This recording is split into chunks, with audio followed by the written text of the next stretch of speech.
भविष्य सांगायला चौकात बसले. एक व्यक्ती चालला होता, म्हणत तो म्हणला भविष्यकार दिसतोय, मला हात पाहता का? म्हणजे पाहतो. काय घेता? विचार भगवान शंकर म्हणले, बाबा किसी का कुछ लेते नहीं, फुकट भविष्य, फुकट भविष्य, फुकट. फुकट म्हणल्यावर तो त्यांना त्याच्या खानदानाचं विचारलं, त्याच्या मामी कुळाचं विचारलं, त्याच्या सासरवाडी का फुकट म्हणल्यावर काय सगळंच विचारायला लागला. आणि भगवान शंकर भविष्य सांगायले. मला सांगा, अरे तिन्ही काळाचे जाणते भगवान शंकर, त्यांना काय माहित नाही म्हणून असं भविष्य सांगितलं त्याचं. बाप बाप बाप बाप. तो शेताकडे चालला होता, शेताकडे जाणं कॅन्सलच केलं त्यानं, गावान प्रचार सुरू केला. काय भविष्यकार आहे, काय भविष्य, अरे मनातलं सांगणारा भविष्यकार आलाय. अख्खं गाव यायला लागलं, सगळ्या अयोध्येनं बातमी, काय भविष्यकार, काय भविष्यकाराला काय. सुंगी म्हणला, मालक जमला. बातमी पसरत पसरत पसरत पसरत राजवाड्यात गेली. एक दासी गेली कौशल्या मातेकडे, आई अगं खूप दिवसानं मुलगा जन्माला आलाय, असा लोक म्हणतात भविष्यकार आलाय, बोलवायचा बोलवायचा. कौशल्या माता म्हणली, माझ्या मुलाचं भविष्य बघायचंय, बोलवा त्याला. आता राणीचा आदेश आहे, थाटात म्हणले आणा, त्याला स्वागत करा. भगवान शंकराकडे महाराज रामचंद्र दशरथाचे सेवक आले, वाजत गाजत भगवान शंकराला चालवले. भगवान शंकर पुढं पळायले. सुंगी म्हणला, मालक पितळ नाही, उघडं पडलं पाहिजे, जरा मागे चला, एवढी गडबड करू नका, जरा वाचनात घ्या वाचनात. महाराज तिथं गेल्यावर मग बसवलं आणि प्रभूच्याच पाळण्याजवळ नेऊन बसवलं. भगवान शंकराच्या डोळ्यातून अश्रूच्या धारा लागल्या, ढसा ढसा रडायली. मालक हेच रूप बघायचं होतं, माझा भगवंत लहान बालवयात छोटासा पाळण्यात कसा दिसतो बघायचं होतं. मालक डोळ्यातून अश्रूच्या धारा येऊ लागल्या.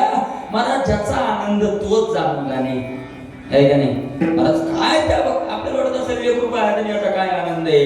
अरे महाराज किती आनंद असेल त्यांना.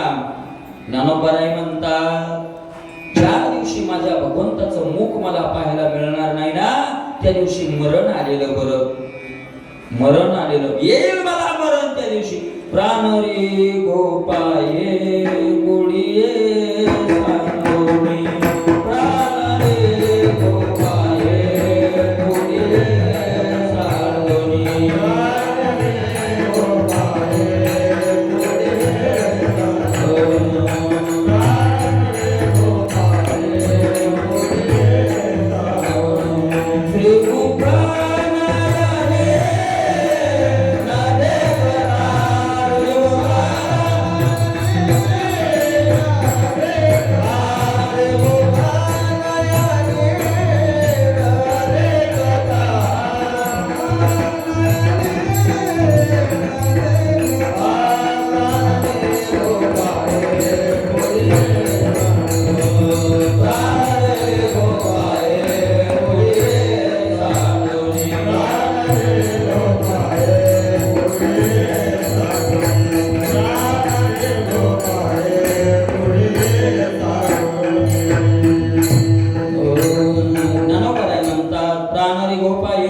सांगोनी, श्रीमुख नयनी न देखता.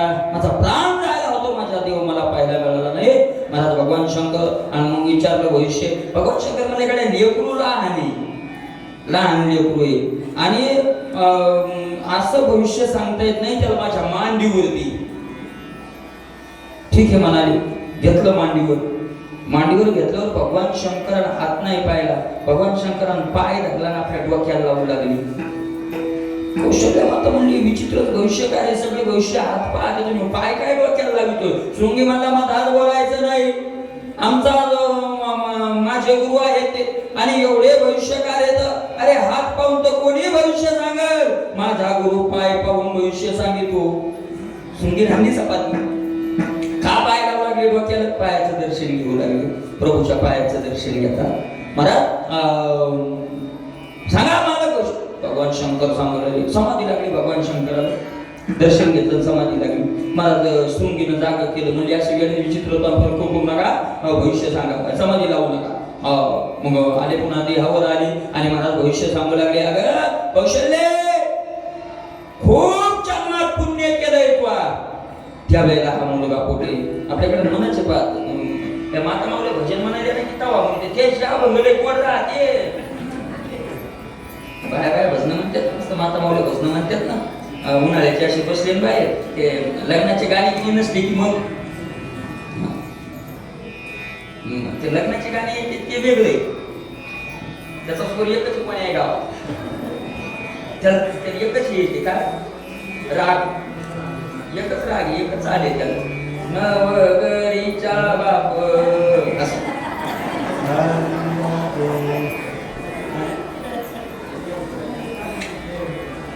आता मी काय केले का सांगतो आता कीर्तनाचे भागवताचे पैसे बंद केले म्हणून लग्नाचे गाणी म्हणून बुद्धी घ्यायला मी उगा काही ना काही कमाईचं साधन लागेल का नाही लय गोड मार आणि तू काय द्यायचं द्रौपदी एकच एवढा भुजंग बाई रामाय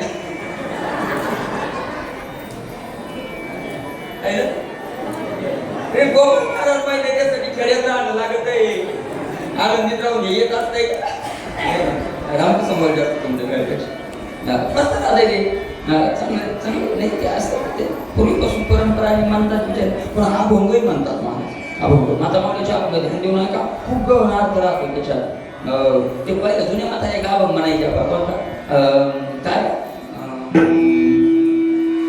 दरक्षाचा येल लिंबावरी गेला चढ कडू का हो झाला संती गुण कोणाच गाठ्यात नाही बाईच्या माथ्यात नाही तर त्याच्यात अभंग म्हणतात दशरथानं पुण्य केले कोट्यान कोटी मनवुनी राम आले पोटी खरे ते कुठं थोडंच पुण्याशिवाय थोडंच नाही महाराजा रे आपण काल बघितलं ना हजारो वर्षाची तपश्चर्या आहे महाराज स्वयंभू म्हणूची हे दशरथ आहे अरे कौशल्या खूप पुण्य केलंय तू अरे तू जगन माता झाली जगाचा बाप तुझ्या पोटी जन्माला आलाय अगं हा राक्षस मारेल भक्ताला आनंद देईल ज्ञानोपाध्याय सांगतात देव काय काय करतो परित्राणाय साधूना विनाशाय च दुष्कृतां धर्म संस्थापनार्थाय संभवामि युगे युगे आहे का नाही ज्ञानोपाध्याय बोलले येतात मी अविवेकाची काजळी फेडून विवेक दीप उजळी तै योगिया पाहे दिवाळी निरंतर सत्सुखे विश्व कोंदे धर्माची जगी नांदे भक्तानी गती द्वंदे सात्विकाची तै पापाचा अचळ फुटे पुण्याची पहाट फुटे जय मूर्ती माझी प्रगटे धनुर्धरा मी अधर्माची अवधी तोडी दोषांची लिहिली फाडी सज्जना करवी गुढी सुखाची उभवी ऐशिया काजा लागी अवतरे मी युगी युगी परी हेची ओळखे जो जगी तो विवेकिया अशा कामा करता भगवंत सांगितलं सगळं भगवान शंकरानं सांगितलं असं मला याचे गुण चांगले याचे लक्षण वगैरे वगैरे सगळं काही भगवान शंकरानं सांगितलं आणि ते सगळं सांगितलं अगं एक बाबा येईल आणि तुझ्या मुलाला घेऊन जाईल महाराज कौशल्य माता रडायला लागली कौशल्य म्हणे भविष्यकार बाबा अरे दक्षिणा वाढून घ्या पण असं सांगू नका आता माझ्या लेकराला माझ्यापासून रामाला वेगळं करायचं सांगू नका ते म्हणजे पुढचं तर ऐकून घे का आधी अगं ते बाबा नील आणि सुनच आणून देईल या पोराचं लग्न होईल मग कौशल्य माता म्हणजे मग बरे मग बरे सुन आणून देईल म्हणलं मग बरे असं सांगितलं मला थोडं भविष्य सांगितलं आणि लग्नाचं भविष्य तेवढं सांगितलं मोठी कशी मिळेल वगैरे वगैरे सगळं सांगितलं मात्र हाऊस नुसतं लग्नावर भागत नाही बाबा पुढं सांगा ना बाबा आता भगवान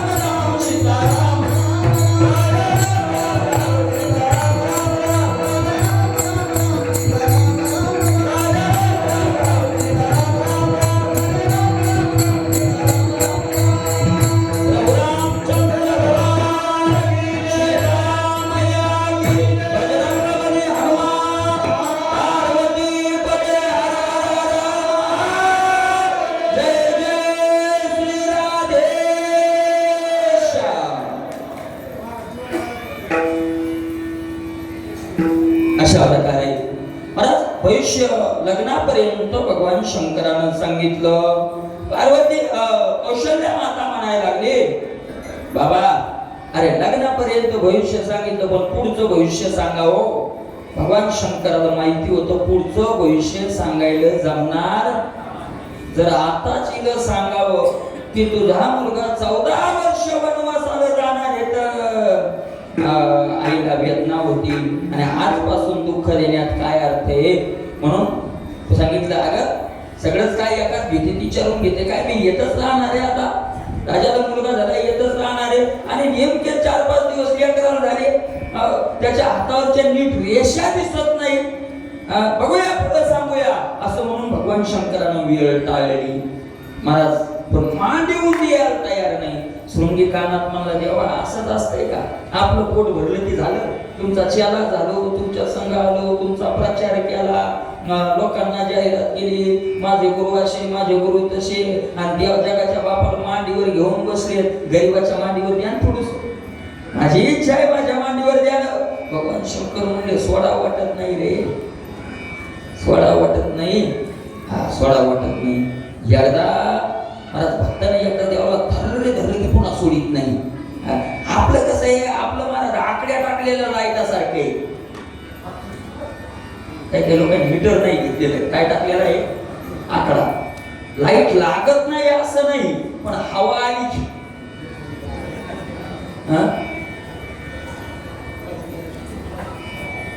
चिटकला आकडा की लागला, निघला की रामायणात आलं की आकडा चिटकला आणि घरी गेलं की गेला लाईट. असं माझ्या संतांचा त्यांनी असं पक्का पिळे मारून मीटर घेतलेले. अरे निघून पाय हृदयातून, हृदय बंदी खाना केला आत विठ्ठल कोंडीला, जनाबाई म्हणतात. अरे अशा प्रकारे सांगितलं सोडा वाटत नाही. पण द्या म्हणले मालक, शृंगीच्या मांडीवर दिलं, शृंगीने देवाचं दर्शन घेतलं. भगवान शंकर म्हणतात खूप देवाचं दर्शन घेतलं आणि पार्वती मी खोटं का, अरे रूप बदलून गेलोय पण देवाच्या दर्शनासाठी गेलोय. अशा प्रकारे सांगता आता भगवंत वाढायला लागले. भगवंताचे काही तर महाराज कृष्ण, मी कालही सांगितलं, कृष्णासारख्या काही खोड्यागिड्या देवाच्या नाही, सरळ सरळ सरळ वाढायला लागले. 6 महिने देवाला झाले, 6 महिने, आणि 6 महिने झाले की एक संस्कार असतो अन्नप्राशन नावाचा संस्कार. अन्नप्राशन लेकराला, आता ते माता माऊलीला जास्त माहिती, लेकराला अन्न किती दिवस देऊ नये,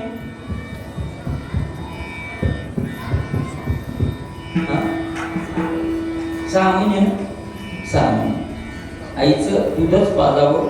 6 महिने आईचं दूध कमी पडत असेल तर गाईचं दूध पाजावं, दुसरं काही पाजू नाही. आता गाईचं दूध नाही ना आईचं दूध नाही, डबा येतो.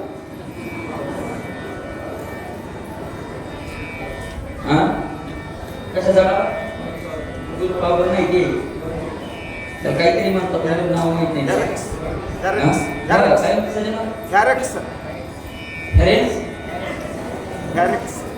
काहीतरी आहे ते डबा, ते कालवायचं पाजायचं, कालवायचं आणि पाजायचं.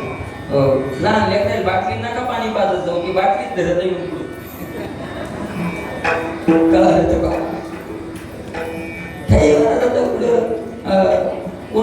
इतकं विचित्रता झाली आता, विचित्रता.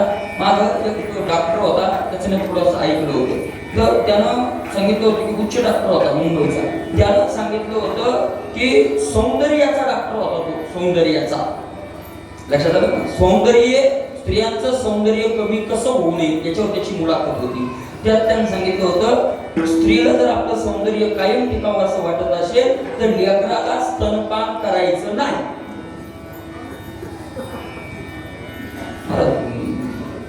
आणि तुम्हाला असं समजू नका की माया ऐकत नाही. बऱ्याच शहरात, आपल्या खेड्यात बरं आहे अजून, खेड्यात काही बदल नाही तेवढा, पण शहरला अशा बऱ्याच माता मावळे की लेकराला स्तनपान करत नाही, स्तनपान करत नाही. मग स्तनपान जर तिने लेकराला दूध जर पाजलंच नाही तर त्या माईच्या लेकरावर दूध का कर्ज राहिलंय का.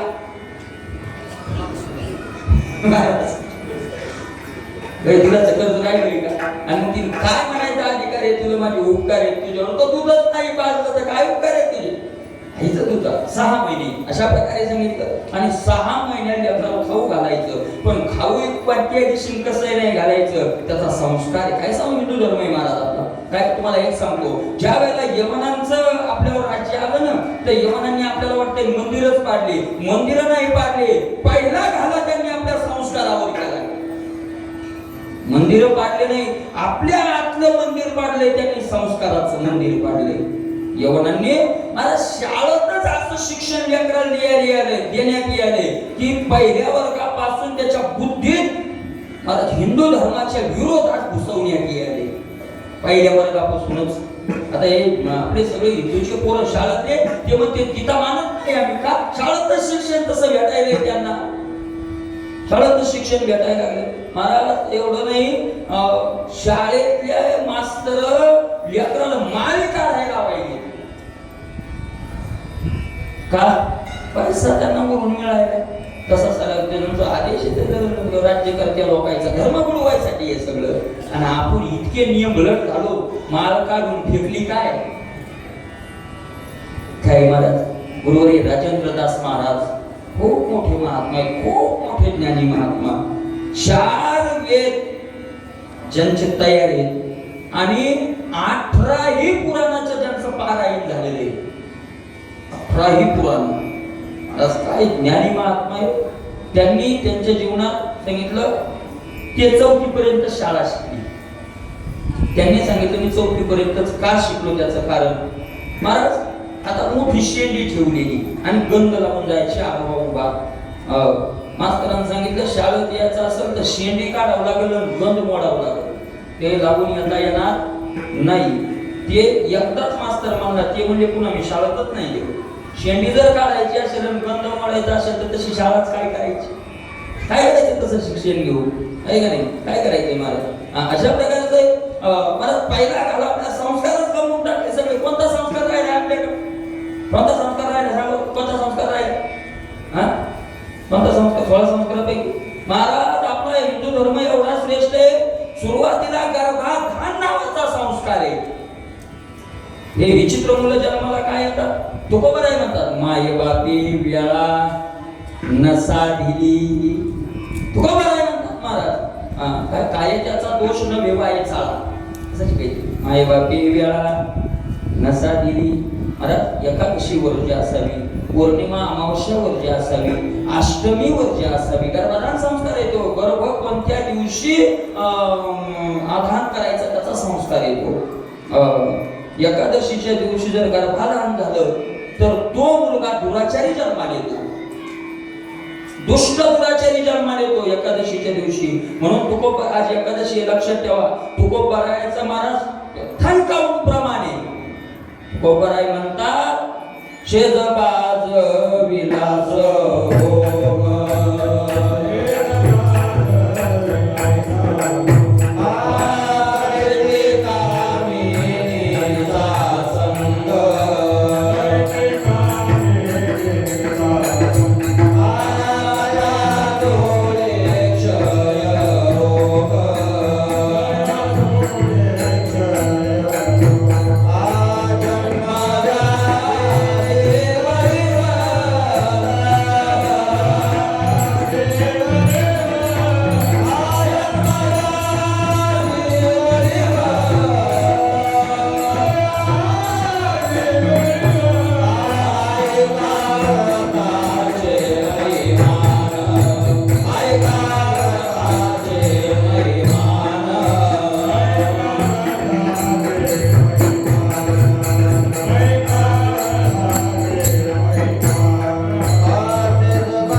कामिनीचा संग तया जोडे क्षय रोग जन्म व्याधी बळीवंत.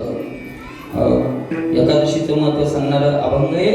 ऐका व्रताचे महिमान नेमे आचरती जन गाते ऐकती हरी कीर्तन ते समान विष्णूशी. अष्टमीला जर गर्भाधान झालं तर मंदमती मुलगा जन्माला येतो, अपंग मुलगा जन्माला येतो, कोणतं तरी इंद्रिय त्याचं कमकुवत राहत. अमावस्या पौर्णिमेला जर गर्भाधान संस्कार झाला तर राक्षसी वृत्तीचा मुलगा जन्माला येतो. अन्याय येतो त्याचा हे वाय चाळा माये बापे वेळा बोलायचं प्रमाण द्यायला काय अडचण आहे आपल्याला. प्रमाणात बोलायचं, प्रमाणात काय अडचण आहे. तो गोबर आहे म्हणतात महाराज एक निरोप सांगता न धरी भय न करी शंका. नाही बिडवा निरोप सांगायचा, तुकोबरायचा निरोप सांगायचं, रामायणाचा निरोप सांगायचा. न धरी भीड न करी शंका. भीड कोणाची नाही, शंका नाही. असो ज्याचे त्याची माथा आपण करावी ते कथा. आपली पण कथा करावी. असो ज्याचे त्याचे माथा. लोक म्हणते मला तुकोबरायचं प्रमाण द्यायचं, मला तुकोबरायचं प्रमाण जो चालला ना त्याला दुःखच व्हायचं कारण नाही. आम्हाला लोक प्रश्न विचारते महाराज काय सांगून फायदा आहे, कोण ऐकायलंय म्हणतेच ना. कोण ऐकायले हो, जीव तोडू तोडू कीर्तन आहे करा. रात्रीचे माणूस म्हणून आलाय मला महाराज का काय चालवून दररोज कीर्तन हे म्हणतात हिंडतात पैसे नाही घ्यायचे. कोण ऐकायले म्हणलं असो ज्याचे त्याचे माथा आपण करावी ते कथा. खबर आहे सांगतात ना आपल्याला. कोणी ऐको खबर आहे म्हणतात महाराज बघा ऐको नायको कथा कोणीतरी जाऊन या घरी निजो सुख. म्हणतो कोणी ऐको कोणी न ऐको घरी जाऊन निजो. मी म्हणतो घरी जाऊन नाही झोपो कथेच झोपो. काय फरक पडणार आहे आपल्याला, काय फरक पडणार आहे, काय फरक पडणार आहे. बरोबर आहे का नाही. मग अशा प्रकारे बरोबर. मला एक सांगा रामायणाच्या चरित्र मला जे वाटते ते मी सांगतो आता. रामायणाचं चरित्र महत्वाचं आहे, रामकथा महत्वाची अत्यंत श्रेष्ठ आहे. पण रामकथा आचरणात आणण्याकरता हे सांगावंच लागेल का नाही. हे बिना महत्वाचं आहे. अरे कसं वागावं हेच नाही कळलं तर रामचंद्र कधी जीवनात उतरणार आहेत आपल्या, कधी उतरणार आहे. आहार नाही कळाला, विहार नाही कळाला, धर्म नाही कधी कळणार आहे महाराज. कोण सांगणार आहे आपल्याला, सांगावंच लागणार आहे. आणि तुकोबराने सुद्धा धर्म सांगितलाय महाराज. तुकोबराने सुद्धा धर्म सांगितला. धर्मनीतीचा हा ऐकावा व्यवहार निवडिले सार असार ते. अशा प्रकारे सगळे संस्कार गर्भाधान संस्कार हे पहिला संस्कार आपला तो नाही. आता आपल्याकडे महाराज संस्कार राहिला तो गर्भाधानामध्ये नामकरण संस्कार चालू. 16 संस्कारापैकी नाव तेवढं ठेवायचं ठेवतात बाया, तेवढं ठेवतात महाराज. विवाह संस्कार संस्कार म्हणायचं त्याला लग्नात संस्कार राहिला का. कशाचा संस्कार राहिला. आता ते वराडात गेलेले लोक लक्षात आलं का. अमृत पियाले कशाचे संस्कार. वराडात गेलेली पिलेली पंक्तीत बसलेली पिलेली वाढणारी. एवढंच नाही आता काही काही ठिकाणी बरे पण काही ठिकाणी आचारी. अरे अरे अरे अरे अरे आचारी विचारित हे सोडून द्या. काही ठिकाणी वरबा पावड्या म्हणतात एकदाच माझ्या होईल आमरेदार साधू. लक्ष द्यायचा जरा. संस्कार नाही राहिले मला. अंतविधीचा संस्कार फुकायला जातो आपण. काय लोक मला एखाद्या पेटून आले सावून आले तर खुशात खायला बिना आंघोळीची. महाराज तुम्ही देत घेता काय होतंय. आंघोळ नाही केली तर भूत लागत होता. फक्त म्हातारपणी महाराजाकडे येऊ नको, त्याचे परिणाम भोगावंच लागणार. ऐका ऐका ऐका एवढ्या गोष्टी केल्यावर आंघोळ करावी लागते. मला श्लोक सांगतो मी तुम्हाला. तैला भिंगे चिता धुनी मैथुने शिरकर्माणी तद्वतावत भवती चांडाला यावत स्नानम न चाचरे. तावत भवती चांडाला. एवढ्या गोष्टी तोपर्यंत तो व्यक्ती चांडाळ असतो, चांडाळ. तोपर्यंत आंघोळ करत नाही. कोणता? तैला भिंगे, तेलानं मालिश केल्यानंतर आंघोळ करावी. त्यानंतर चिता धुमे, चितेचं धुपण अंगावर आलं, चिता स्मशान वाट्यात गेलं, आंघोळ करावी. आंघोळ करावी. रक्षा विसर्जनाला गेलं, आंघोळ करावी. महाराज मैथुनी, मैथून केल्यानंतर आंघोळ करावी. आणि क्षौर कर्मणी, हे पुरुषा करताय. महाराज आपली दाढी कटिंग केली तर काय करावी? आंघोळ करावी. दिनकर बाबा होते ते सांगतो एका वारकऱ्याने सांगितलं की अंगावरचा एक रोम जरी काढला तरी आंघोळ करावी.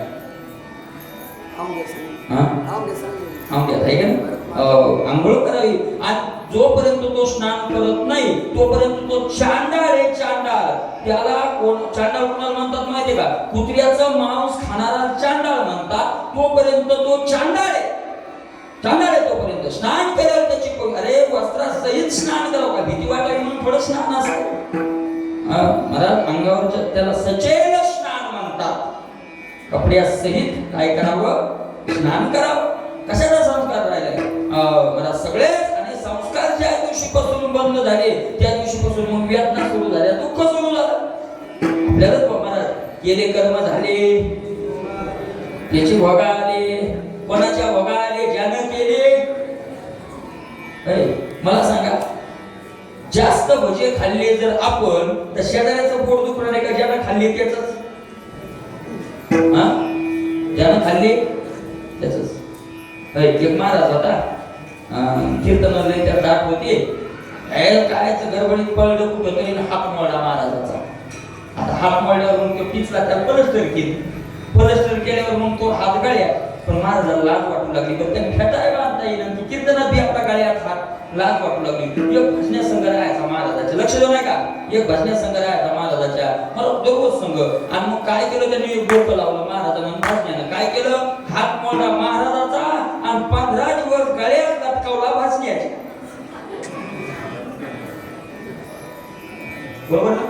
नको कीर्तनात लाज वाटायचं काम नको आणि अर्थ नाही नको. बरोबर आहे?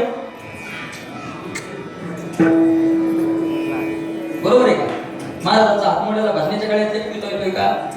ज्याचा हात मोडला त्याच्याच गळ्यात लटकला, त्याच्या नाही त्याच्याच लटकला. तसं ज्यानं कर्म केलं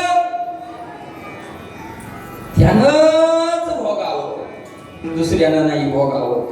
दुसऱ्यानं नाही. आपले दोष आपल्याला भोगावं लागतात. महाराज एकादशीची पवित्र तिथी, एक सगळ्यांना विनंती हात जोडून, आजची एकादशी मोठी एकादशी आहे म्हणतात म्हणून धरली असेल सगळी. एकादशी मोठी छोटी नसतीच. एकादशी एकादशी. एकादशीचा उपवास जो धरत नाही त्याच्या घरचं पाणी वारकऱ्यानं पिऊ नये. मी पितो कारण मी वारकरी. एकादशीचा मग फार टोटल वारकरी आमचे भीमदादा, असे वारकरी पावा भीमदादा. महाराज एक लक्षात घ्या, एक भीमदादाने काय केलं? ते लसण कांदा खात नाही. लसण कांदा खात नाही. खाऊ नये वारकरी म्हणतात, ते खात नाही. ते एका वारकऱ्याच्या घरी गेले आणि सहज एकादशीमध्ये काय नाही पण जेवायचंय. आणि मग नेहमी जात होते त्या वारकऱ्याजवळ, जरा प्रेमाचे संबंध होते. मग तो घरमालक म्हणला, कुठं बैठकीत बसला, आपण जिथं स्वयंपाक घरी तिथंच बसू. मग पत्नी माझी स्वयंपाक करत राहील आणि आपण गरम गरम खाऊ. मग दादा गेले स्वयंपाक करत बसले आणि एवढ्या ते भाजी करायची सगळा स्वयंपाक राहिला होता. दादा वेळेवर गेले आणि बसले. ऐका, बसल्यावर महाराज त्या बाईने काय केलं? ते लेकराला जेवायचं होतं म्हणून लेकराला काय पोळी भाजी पहिली असेल ती दिली आणि इळी भाजी कापायची आणि त्या लेकराला कांदा द्यायला त्या इळीनं कांदा कापला आणि लेकराला दिला. आणि ज्या इळीनं कांदा कापला त्याच इळीनं दादा भाजी करायला आलू कापला. दादाने पाहिलं, अरे अरे अरे अरे, ज्या इळीनं कांदा कापलाय त्याच इळीनं आलू कापलाय. दादानं हातात पाणी घेतलं, तिथं शपथ खाली, आजपासून मी आहाराचा त्याग केला. अन्नच खाणं सोडून दिलं मला ते वर्ष. 6 वर्ष झाली त्या. आणि मी ऐकून सांगत नाही, महिनाभर काढायला दादाचा. माझ्याकडे व्हिडिओ फोटो दादाचे नव्हतायचे असते. काय फकड महात्मे, 85 वर्षाचं वय ना, अंगात शर्ट नाही. मला श्रावणात आम्ही होतं, दररोजची एक ब्रह्मगिरी परिक्रमा करायची. का म्हातारा चालायचं 85 वर्ष, गुळ शेंगदाणे खातात त्याची कसं गुळाने शेंगदाणे. किती महाराज किती पवित्रता असर होती. एका वारकऱ्यानं 4 महिने चातुर्मासात राहिला घरी आला. शेती जायचं म्हातारं, पण चातुर्मासात नियमात राहायचं. घरी आला आणि मला या वावरात काय केलं पोराला विचारलं. म्हणजे ते गावपुरी रान होतं 2 एकराचा कोपडा. म्हणजे त्याच्यात काय रे पोरगं म्हणजे त्यात कांदा लावला याचा बियाचा. म्हातारे त्या दिवशी शपथ खाल्ली, जीव जाईपर्यंत त्या रानात पुन्हा जाणार नाही. काहून कांदाच काहून लावला. हा वारकरी फकड महाराज काय वाटते अरे आपले उद्धव बाबा काय उद्धव बाबा ते याला सांगतात तुम्ही होते कळमूल आमदाराच्या घरी गेले आहे ना. आमदाराच्या घरी गेले म्हणून आमदार मोठा माणूस ते बसले. आमदार बसल्याला घरीच म्हणजे पाणी लोक बसलेला होता. आमदार बसलेला आणि पाणी आणलं उद्धव बाबा दिलं. उद्धव बाबा परत पाणी आणलं असेल ते आमदार बसला होता. उद्धव बाबा म्हणजे हे कोण येतं म्हणजे या घराचे मालक आहे आमदार साहेब, या घराचे मालक आहे. उद्धव बाबा म्हणजे तुमच्या गळ्यात माल नाही, तुमच्या गळ्यात माल नाही. तू म्हणे नाही. उद्धव बाबा उठली म्हणले का म्हणजे बिना मालकाच्या घरचं मी पाणी पियत. थांबा कशाचे थांबत येते, सरळ निघून आले. तुम्हाला माझं सांगू का, मी मालकऱ्याच्या घरचं पियत नाही, फक्त बिना मालकऱ्याचंच पितो. का अरे मालकरी पैसे देत नाहीत, नाही मोठे बिना मालकरी दक्षिणा जास्त देतात म्हणून. अष्टावक्र बसलेले महाराज जनकपुरी रस्त्यावर बसले. राजाचं तिकडून स्वारी आली. आता राजा चाले सगळे वैभव सांगाते. राजाच्या सोबत वैभव माग पुढं नौकर चाकर सैन्य. अष्टावक्र आडवे रस्त्यात पाय टाकून बसली राजाकडे. एक सेवकाला महाराज बाजू का अरे राजाचा रथ यालाय, पाय रस्त्यात अपमान करू नको बाजू. नाही होत म्हणले जाय बरे तुझ्या राजाला.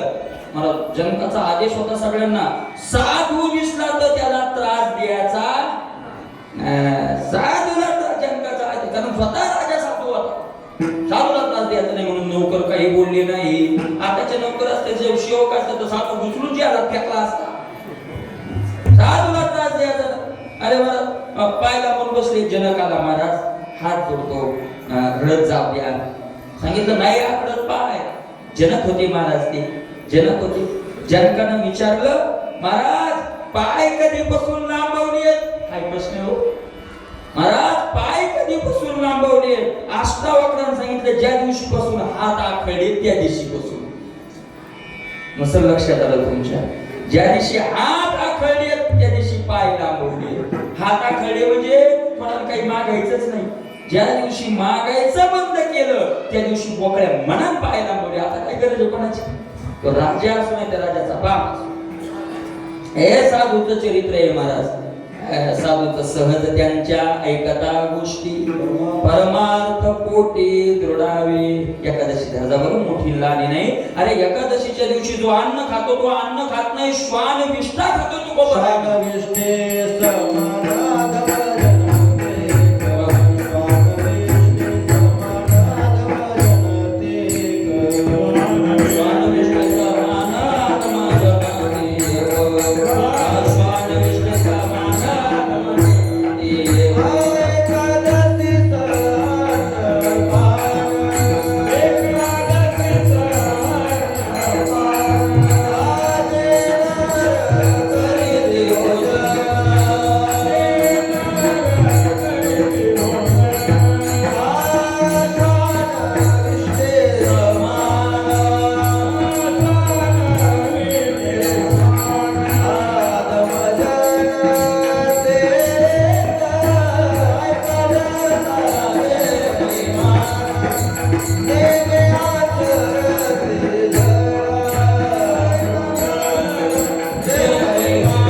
जे नर करीती भोजन श्वान विष्टे समान अधम जनतेयक.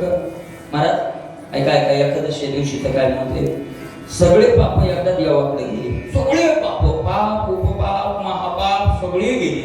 म्हणजे महाराज काय म्हणजे महाराज पुण्याचा मेळावा कुंभमेळा कुठेही कथेत आलं की पुण्यात सगळे पुण्य कथेत येतात बरं. कथे ऐशी पुण्य अनेक नाही सर्व कीर्तनात सगळे पुण्य एका जागी येतात आणि मग ते एकूण एकाला भेटत येत. आमच्या पापाईचा मेळा कोण्याच दिवशी नाही. आम्ही पापाईने एका दिवशी कोणता आम्हाला दिवस द्या एखादा की मला काय असतं पहिल्या यात्रा होती. त्या यात्रा का होत्या इकडचे पाहुणे जाय तिकडचे पाहुणे जाय तिकडचे पाहुणे जाय आणि एका निमित्तानं भेटी वाजायची लग्नाला याला त्याला चला एका निमित्तानं भेटी होत्या.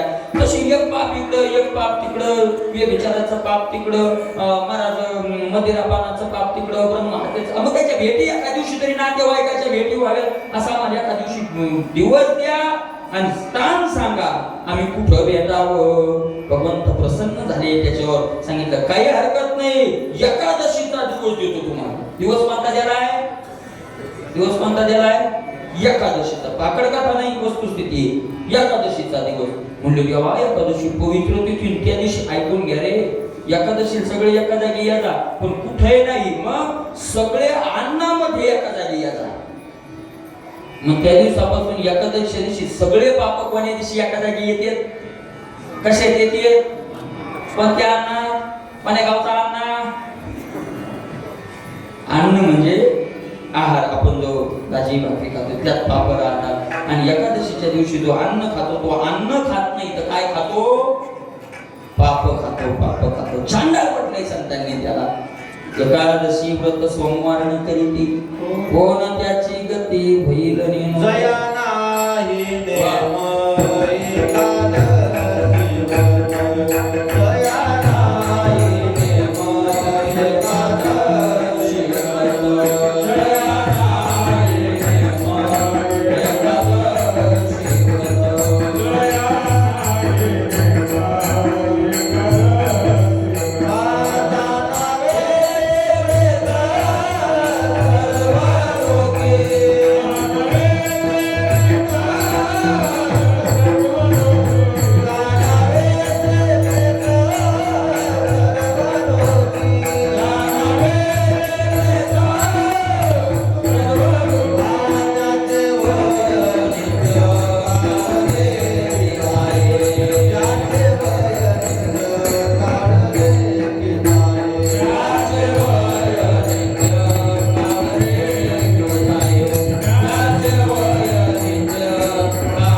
एकादशी व्रत जाणावे ते प्रेत प्रेत समजावं त्याला. प्रेत येते महाराज. दयाचे द्वारे तुळशी वृंदावन नाही ते स्मशान ग्रहदानाचे कुळी नाही कली वैष्णव त्याचा पुढे पवन नदी तापा. त्याच्या दारात तुळशीचं झाड नाही तुळशी वृंदावन नाही. वृंदावन म्हटल्या ज्याच्या दारात तुळशी वृंदावन नाही जा महाराज ते घर नाही मुसलमान आहे तो कोबर आहे म्हणतात. अरे ना त्याच्या दारात तुळस नाही त्याच्या दारात पाणी पिऊ तुळशी वृंदावन नाही. वृंदावन पाहिजे बरं. वृंदावन वृंदावन आता ती वृंदा आहे जालिंदर नावाच्या राक्षसाची बायको आणि त्या वृंदेला वर द्यायचं वर द्यायला म्हणून ती तुळशीचं वृंदावन झालं म्हणून ती वृंदावन नाव आहे त्याचं आहे का नाही. चला आता ते खूप आता रामजन्माची तुळशी रामायणातच आलेली कथा आहे ती वृंदेची आणि जालिंदर राक्षसाची. चला वृंदावन असावा. वृंदावन कशाला म्हणतात? ज्याला प्रदक्षिणा घालता येते. प्रदक्षिणा तुळशीच्या. वृंदावन असावं. फाशी दिलेली तुळस नसावी. फाशी दिलेली तुळस माहिती तुम्हाला?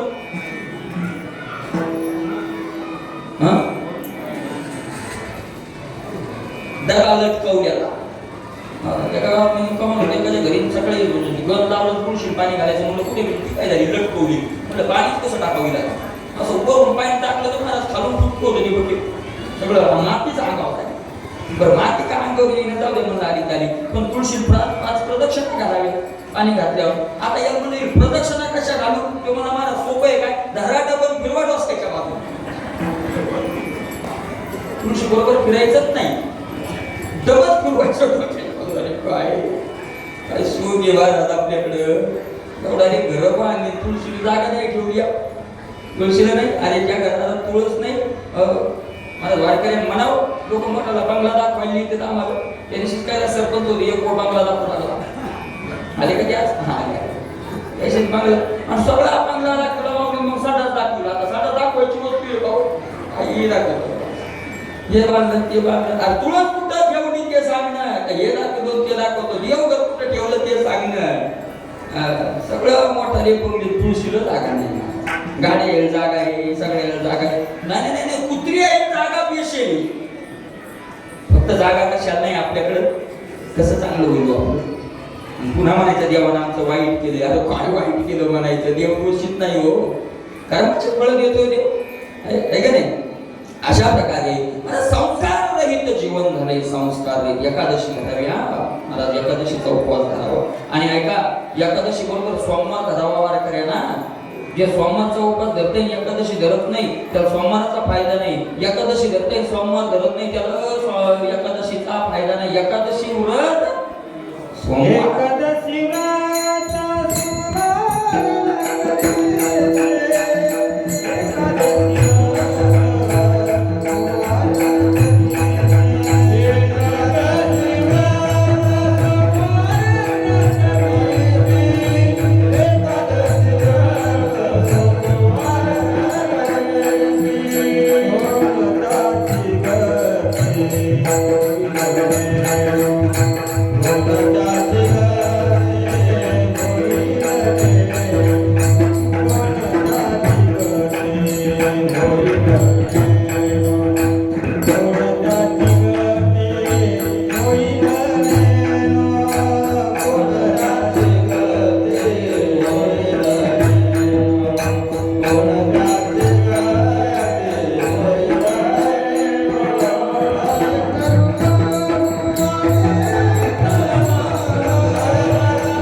पुढं काय परिणाम व्हावा लागेल पुढं ते काही लोक लावतात महाराज माता मावली एका गावात मी भागवत होतो एक बाई माता होती म्हणजे मला चलन जेवायला म्हणलं मला उपाशी म्हणे आज काय म्हणलं सोमवार आहे म्हणे टाका ना उजवून उजवले का तुम्ही म्हणलं म्हातारे उजवायचे म्हणलं पण उजवायचं एवढी आहे मोठा मंडप देऊन उजवतो घर उजवता येणं पैसा उजवता येणं गाडी उजवता येणं बंगला उजवता येणं सोमवार वगैरे उजवता येईल काय तर डोकं सोमवार उजवून टाका एक माणूस म्हणे महाराज उपास म्हणे म्हणलं सोमवार उपास म्हणे तुमचे मायबाप मेले का कारण असं म्हणतात ना ज्याचे मायबाप जिथे त्याला सोमवार धरू ऐका का त्याला नाही म्हणलं तुला म्हणलं कोण म्हणे ती म्हणली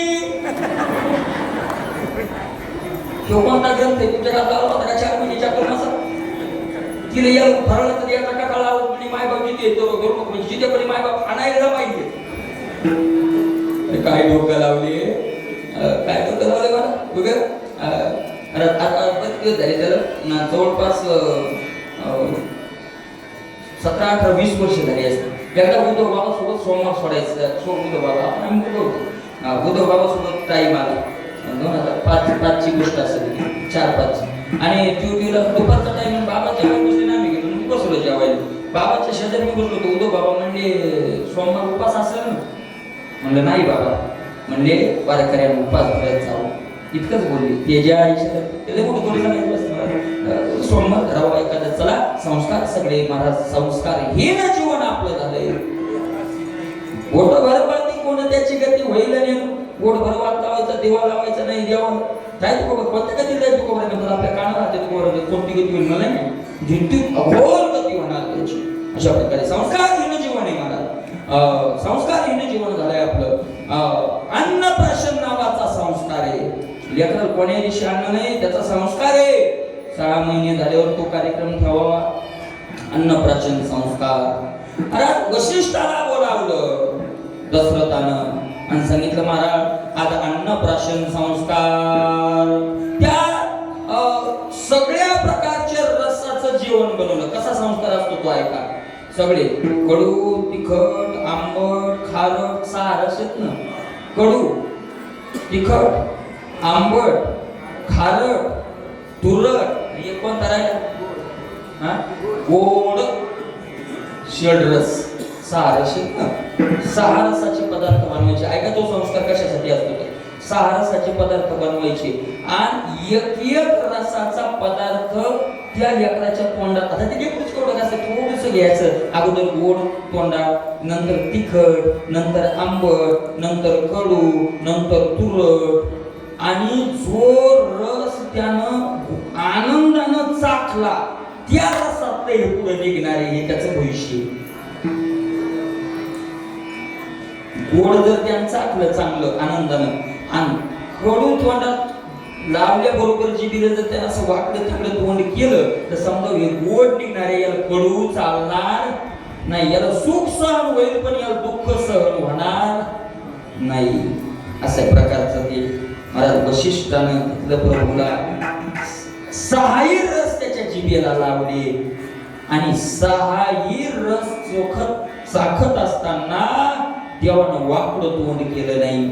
वशिष्ठ हसले म्हणजे दशरथा, अरे काय मुलगा आहे रे तुझा, काय अरे सुखात दुःखात निंदेत स्तुतीत मानात अपमानात समान राहणार आहे. समान. याला तिखटाचंही वाईट वाटणार नाही, याला गोड आलं तरी याला आनंद होणार नाही आणि याला कडू आलं तरी दुःख होणार नाही. अरे याला राज्य मिळालं तरी आनंद होणार नाही आणि याला वनाला जायची गरज पडली तरी हरणार नाही.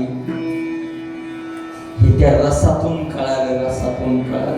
रसातून सुख दुःखे समीकृत्वा लाभा लाभो जया जयो दुःखेश्वर उद्विग्न मना सुखेषु विगत स्पृहा वितराग भय क्रोध स्थित धीर मुनी रुच्यते. काय भगवंतानं वर्णन केलंय. सर्व रसात समान राहणार हा. त्यानंतर 2 वर्ष झाले आणि मग परीक्षा होती महाराज त्याच्या स्वभावाची आणि मग त्याच्या पुढे टाकली खेळणी पुढे टाकली. सगळे जेवढी खेळणी तेवढी. आणि राजाचा मुलगा असल्यामुळं राजक्षेत्र ठेवलं, धनुष्य एका बाजूला ठेवला आणि ग्रंथ एका बाजूला ठेवले. याच्यातून काय लेकराला जे खेळणं आवडतंय ते लेकरू पुढं त्याच नादाचं निघते. आपल्या लेकराला लहानपणी काय आवडते, कोणतं खेळणं आवडते, कोण म्हणलं भाऊ म्हातारी आम्हाला सुनच ऐकायलंय. लहानपणीच आपल्याकडे मनाचे बाळाचे पाय लोक मला ओळखते. बाळाचे पाय पाळण्यातच दिसते, ओळखते माणसं. काही लेकर आहे ना मला रांगायला लागले. घरातला सराटा उचलतील रस्त्यावर आणतील, घरातलं वाटी घेतील रस्त्यावर फेकतील, घरातलं तपिलं धरतील रस्त्यावर फेकतील, पातात धरतील रस्त्यावर फेकतील. लोक म्हणते तर घर तू केली घेतय रे, घरात काही ठेवीत नाही, रस्त्यावर आणतील फेकायले. काही लेकर रांगवले, कोणाचं वाळवण वाळू घातलेलं उचलतील मूठभर कणगी माग आणून टाकतील, कोणाची कानी चराट पडलं कणगी माग आणून टाकतील, पाहुणे येऊन बसले त्याच्या चपला घेतील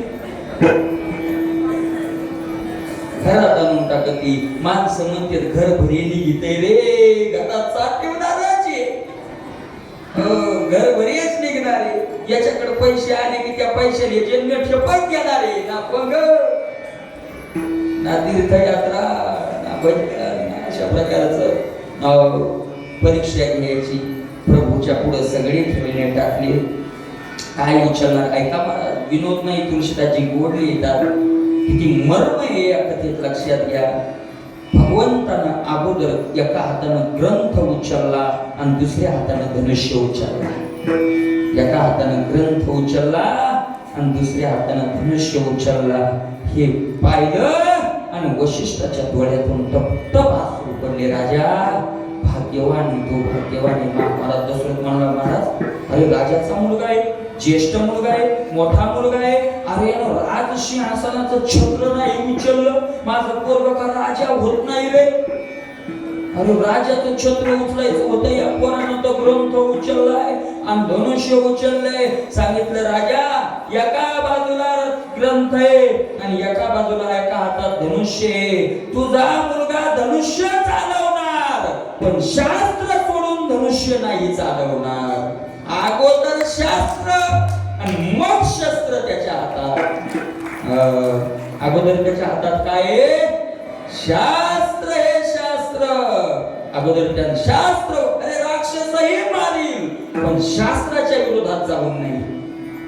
केलं देवान महाराज तेच केलं.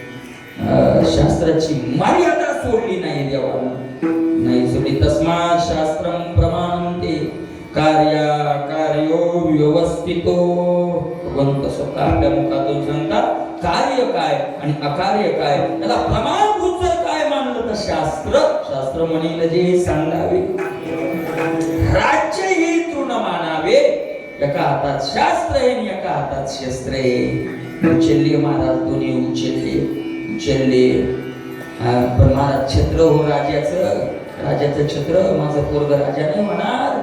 अरे सांगितलं दशरथा, राज छत्राच्या माग तुझा पोरगा पळणार नाही. जीवनभर छत्र तुझ्या चारही पोराच्या माग पळेल, ते पळणार नाही. नाही राज्य गेल्याचे दुःख वनात जायाचे परम सुखनाथ महाराज रामायणात लिहितात. राज्य गेल्याचं दुःख नाही आणि वनाला जाण्याचं आनंद आहे महाराज. अशा प्रकारे रामचंद्राचं जीवन राहील, छत्राच्या मागे पळणार नाही. आता लक्ष्मणाला बोलवलंय. लक्ष्मण पुढे आले. कोणतं खेळणं उचलतेत म्हणले महाराज. सगळंच होतं तिथं. लक्ष्मणानं पायाच्या चपला उचलल्या. हो चपला उचलल्या महाराज लक्ष्मणानं. अरे अरे अरे अरे आता दशरथाच्या डोळ्यातून आसू आले. बरं आसू आले. दशरथ म्हणला महाराज राजाचं पोरगण चपला उचलायले. राजाचं पोरगण चपला.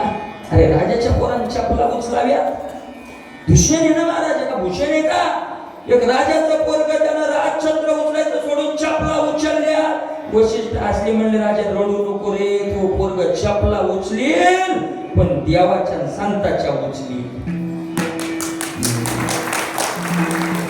संसारिकाच्या चपला नाही उचलणार. कोणाच्या उचलील? देवाच्या. आणि महाराज शेवाक निघल. शेवाच केली महाराज, शेवाच केली. लक्ष्मणानं जीवनभर काय केली? अरे राम राजा झाले आणि राज्याच्या गादीवर प्रभू रामचंद्र बसले. बरं लक्ष्मण बसले नाही. राम बसायचे, लक्ष्मण उभे असायचे. राम झोपायचे, लक्ष्मण उभे असायचे. वनवासात 14 वर्ष लक्ष्मणानं जमिनीला अंग नाही लावलं महाराज. 14 वर्ष अंग नाही लावलं. काय लक्ष्मणाची सेवा आहे, काय सेवा आहे लक्ष्मणाची महाराज. अरे सेवक निघेल. भरताला बोलवलं.